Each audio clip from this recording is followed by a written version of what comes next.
Good news, student commuters!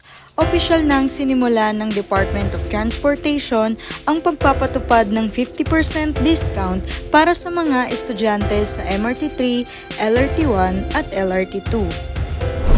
Ayon kay Transportation Secretary Vince Dizon, paraan ito upang matulungang mapababa ang gastusin ng mga estudyante ngayong pasukan.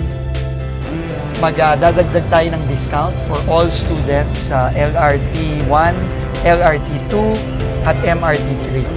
At yung dating 20% discount lang sa mga estudyante ay inutos ng Pangulo na gawin natin 50%.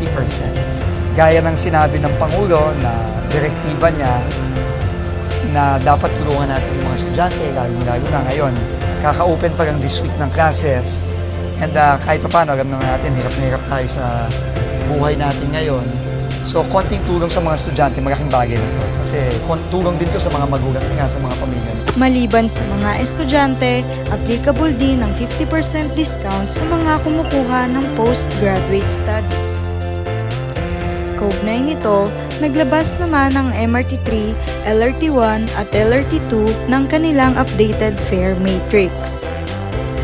Ayon sa DOTR, ang diskwento sa pasahe ay magiging epektibo araw-araw pati na rin sa mga weekends at holidays.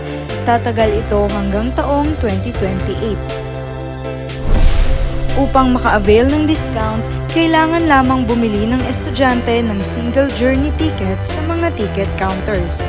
Kasabay nito, kailangan din nilang i-present ang kanilang school ID. Paglilinaw naman ng ahensya, sa ngayon ay hindi pa available ang student discount sa mga beep cards.